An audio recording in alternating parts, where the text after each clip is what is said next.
तो hello guys, welcome to the new video. This side Abhiraj Sahu. So guys, आज मैं आप लोगों को बताने वाला हूं कि इंस्टाग्राम पर जब आप लोग एड्स रन करते हो, ठीक है ना, तो वो रिजेक्टेड क्यों हो जाती है। ठीक है, उसके रीजंस क्या है, उसके मतलब कि वो ऐसा क्या कर रहे हो आप लोग कि वो जो ऐड है वो रिजेक्टेड हो जाती है। फर्स्ट रीज़न तो मैं आप लोगों से डिस्कस करना चाहूँगा कि भाई फर्स्ट रीज़न ये है कि आप जो भी ऐड को प्रमोट कर रहे हो, ठीक है, उसमें कोई भी ब्रांड नहीं होना चाहिए, मतलब कि ब्रांड का लोगो। ठीक है, मैं आपको एग्जांपल पर स्क्रीन में दे दूंगा, एग्जांपल्स आपको स्क्रीन पर शेयर कर दूंगा, आप लोग चेक कर लेना, ठीक है ना। तो बैन मात तो भाई कि कोई भी चीज़ ना, यदि हम लोग एड्स रन कर रहे हैं ना, तो उस एड्स पर किसी भी कंपनी का लोगो नहीं होना चाहिए। ठीक है, जैसे एडिडास के शूज़ होते हैं तो एडिडास लिखा रहता है उनमें, तो वो शूज़ हम प्रमोट करेंगे तो भी जो इंस्टाग्राम है ना, वो हमारी ऐड को रिजेक्ट कर देगा। ठीक है, और सेकंड पॉइंट रहता है कि मतलब कि हम लोग बैंक से रिलेटेड प्रूफ्स वगैरह लगाते हैं ना एड्स रन करने के लिए। एफिलिएटेड मार्केटिंग में काफ़ी काफ़ी हद तक ये सारी चीज़ें यूज़ होती हैं। तो हम लोग बैंक से रिलेटेड जो प्रूफ्स लगाते हैं ना, तो उस पर क्या रहता है, बैंक अकाउंट नंबर है वगैरह। तो ये सारी चीज़ें ये भी यदि आप करते हो और उसको एड्स पर रन करते हो, तो उसकी वजह से भी आपका जो ऐड है वो रिजेक्टेड हो सकता है। ठीक है, काफ़ी हद तक चांसेस होते हैं कि हो सकता हैगा।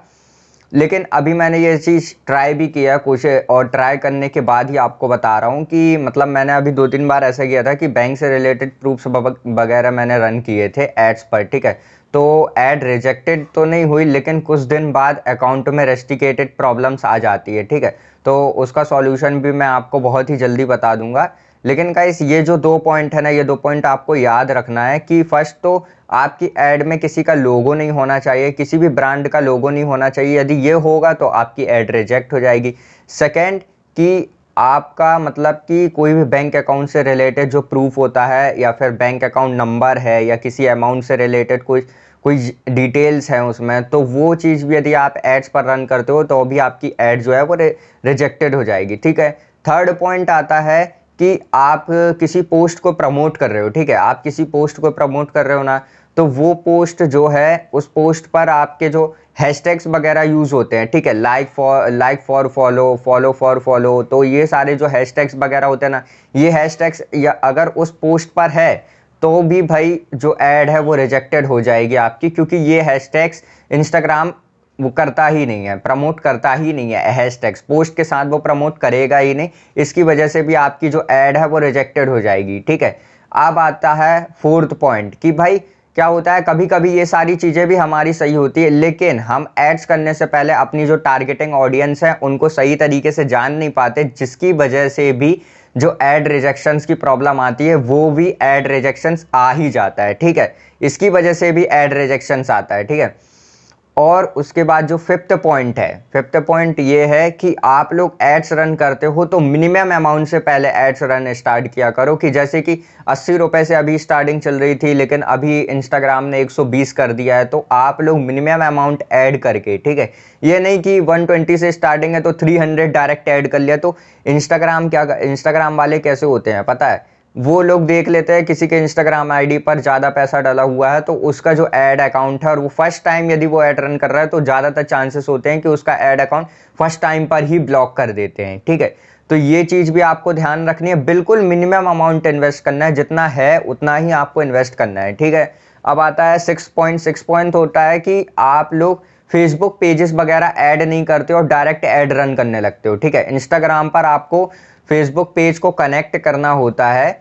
जिसके बाद ही आप ऐड को रन कर सकते हो। ठीक है ना, तो फेसबुक पेज कैसे कनेक्ट होता है उसके लिए भी मैं एक वीडियो आपके लिए जल्दी लेकर के आ जाऊंगा।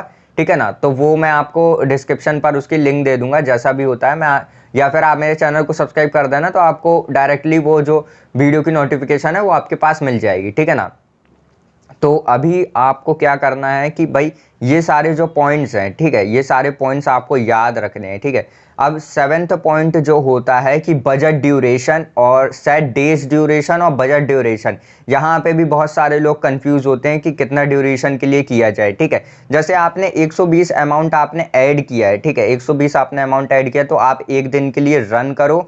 देन जैसे वो ऐड रन हो जाती है ना, तो आपको जैसे अमाउंट बढ़ाना है उसी टाइम पे, जब ऐड रन हो गई है ना उसी टाइम आप अमाउंट बढ़ा दो, ठीक है। मतलब कि जैसे आपको मान लीजिए कि 500 की ऐड रन करनी है, ठीक है, तो आप डायरेक्टली 500 ऐड मत करो, पहले 120 150 ऐड करो, उसके बाद जब ऐड रन हो जाती है, ठीक है, इन रिव्यू से फिनिश टू 24 आवर्स तक पहुंच जाती है, तब आप उस पर क्या करो कि और अमाउंट ऐड कर दो, फिर 120 150 ऐड कर दो। तो इससे क्या रहेगा कि वो जो एड्स है ना उसकी रोलिंग बनी रहेगी, वो रोलिंग करती जाएगी, वो ऐड रन होती जाएगी और लोगों तक पहुंचती जाएगी, और जैसे ही लोगों तक पहुंचती जाएगी तो आपकी लीड्स जनरेशन में प्रॉब्लम नहीं जाएगी, ठीक है। तो ये जो पॉइंट्स थे, इन पॉइंट को बिल्कुल ध्यान में रख के आपको एड्स रन करनी है, ठीक है। अब ये क्या होता है कि बहुत सारे लोग हैं फेसबुक वगैरह के पेजेस वगैरह कनेक्ट नहीं करते हैं, उसकी वजह से क्या होता है ये लोग बार बार एड्स रन करते रहते हैं और फेसबुक पेज तो कनेक्ट होता नहीं है, जिसकी वजह से ऐड रन होती ही नहीं है, और बार बार वो चीज़ करते रहते हैं ना, तो एड्स जो है वो रेस्ट्रिकेटेड कर देता है, अकाउंट का रेस्ट्रिकेट कर देता है। तो ये प्रॉब्लम भी आती है, ठीक है। और मिनिमम अमाउंट से आपको स्टार्टिंग करनी है, मैं बताता जा रहा हूँ। और एक पॉइंट और है, वो होता है एज क्वालिफिकेशन का। तो इंस्टाग्राम पर आपने देखा होगा एज आपको वो करने के लिए देगा कि मतलब आपको कितनी एज की ऑडियंस चाहिए, ठीक है। तो आपको अपने हिसाब से ऑडियंस रखनी है, 8 to 30 ऐसे ऑडियंस आप लोग रख सकते हो, इसकी वजह से भी एड रिजेक्शन प्रॉब्लम आती है, ठीक है। तो इन सारे पॉइंट्स को आपको ध्यान में रख करके एड्स को रन करना है, तभी एड्स जो है आपकी रन हो पाएगी, ठीक है ना। सो गाइस आज की वीडियो में इतना ही, मिलते